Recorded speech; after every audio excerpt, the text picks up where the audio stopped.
বিসমিল্লাহির রহমানির রহিম। প্রিয় দেশবাসী, প্রিয় বন্ধুগণ, আমার সালাম ও শুভেচ্ছা গ্রহণ করুন। আজ আমি বাংলাদেশে একটি নতুন পলিটিক্যাল পার্টি প্রতিষ্ঠার জন্য প্রপোজ করছি। পার্টিটির নাম হবে বাংলাদেশ প্যাট্রিয়টিক পার্টি, সংক্ষেপে বিপিপি। আর স্লোগান, এবারের যুক্তি মানুষের মুক্তি। আসলে বাংলাদেশ প্যাট্রিয়টিক পার্টি গত 22শে ডিসেম্বর 2024 রাজশাহী বিশ্ববিদ্যালয় ক্যাম্পাসে একটি খুবই অনাড়ম্বর পরিবেশে ইন্ট্রোডিউস করা হয়, কিন্তু সময়ের অভাবে সেই সময় আমরা আপলোড করতে পারিনি। আজ আমি তার বিশদ বর্ণনা দিচ্ছি। আবারও বলছি, এই পার্টির নাম Bangladesh patriotic party, BPP. Slogan, এবারের যুক্তি মানুষের মুক্তি। আমাদের core values, freedom of speech. এতদিন পর্যন্ত মানুষ বন্দি অবস্থায় ছিল। পলিটিক্যাল পার্টিগুলো আমাদের ফ্রিডম অফ স্পিচ প্রোভাইড করতে সম্পূর্ণভাবে ব্যর্থ হয়েছিল। তাই আমাদের প্রথম core value is freedom of speech. দ্বিতীয় ভ্যালুজ হবে রুল অফ ল।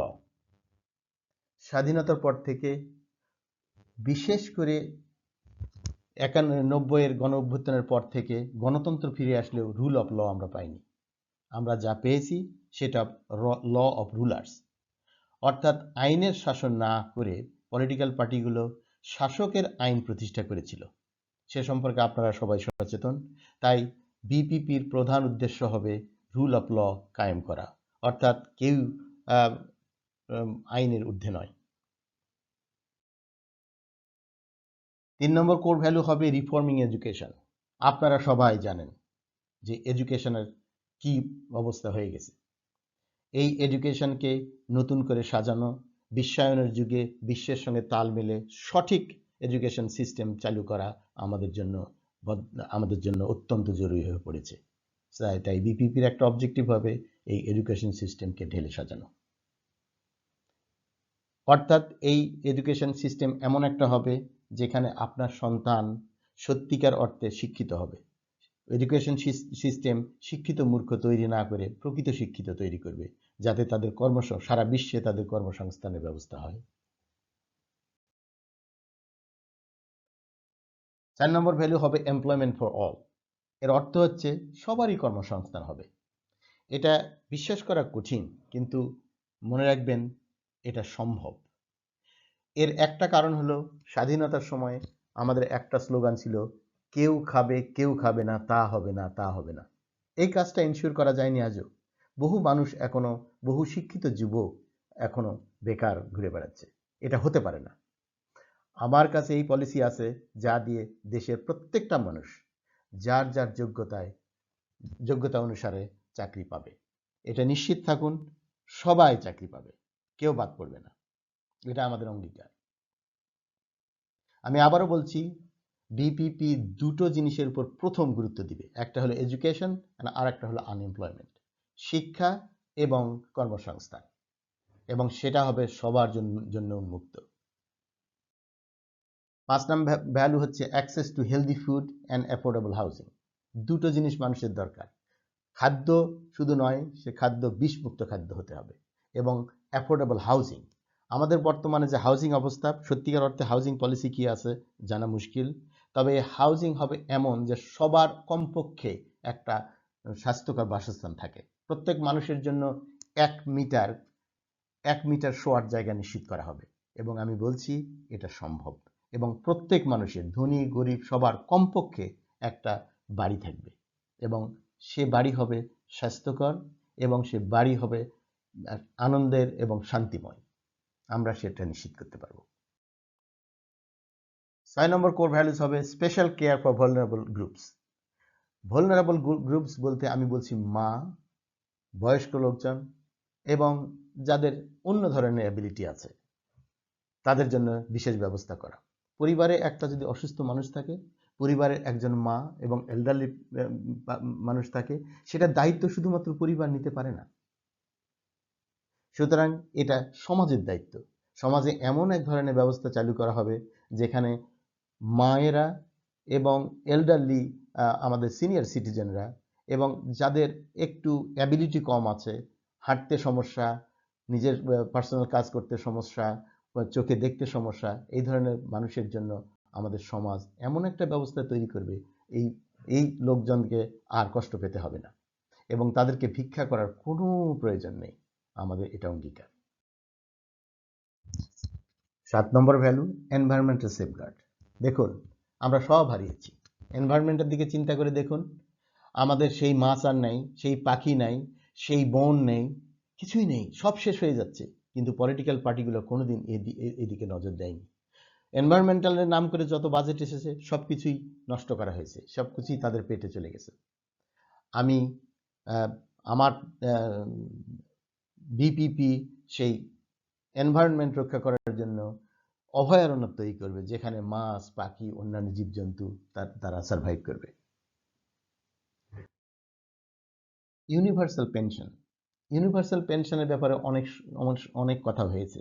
রিসেন্টলি যেসব পদক্ষেপ নেওয়া হয়েছে সেখানে চাঁদা দিতে হবে। আমার প্রশ্ন, 65 বছরের পরে সব মানুষের জন্য পেনশন নিশ্চিত করা হবে এবং তার জন্য কাউকে কোনো চাঁদা দিতে হবে না।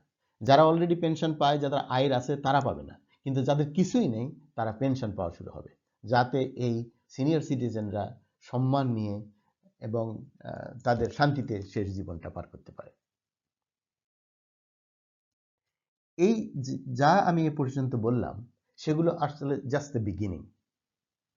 এর পরবর্তীতে এগুলোকে আমরা রিফাইন করব, আরও মডিফাই করব এবং আপনাদের সহযোগিতায় সামনে এগিয়ে যাব। এই কাজটা একার নয় এবং একটা পলিটিক্যাল পার্টি একজনের দ্বারা চলতে পারে না। আমি একজন হিসেবে শুধুমাত্র প্রপোজ করলাম। এখন আমাদের দরকার এই সমমনা মানুষের এর সঙ্গে যোগ দেওয়া। তাই আপনি যদি সত্যিই মনে করেন দেশের জন্য কাজ করতে চান, সত্যিই মনে করেন দেশের জন্য আপনি প্যাট্রিয়ট হিসেবে কিছু করতে চান, পরের উপকার করতে চান, তাহলে দয়া করে এই ফর্মটা পূরণ করুন। এখানে ক্লিক করলে এই ফর্মটা ওপেন হবে এবং ফর্মটা পূরণ করে আমাদের কাছে পাঠান ফার্দার ইনস্ট্রাকশনের জন্য।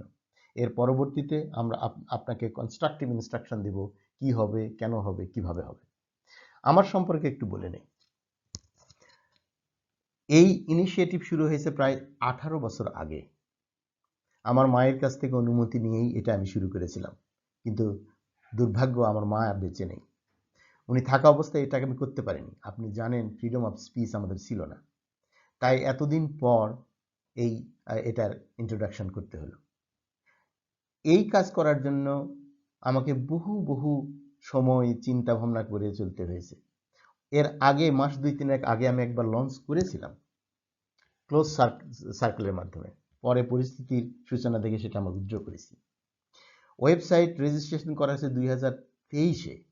এর আগের থেকেও আমার এই কাজ চলছিল। আমাদের একটা পেজ আছে যেটা আপনি অচিরে দেখতে পাবেন এবং সেই পেজ যখন ভিজিবল হবে তাতে সাবস্ক্রাইব করবেন। আমার বিভিন্ন সময় আমি লাইভে এসে ফার্দার ব্যাখ্যা দেব।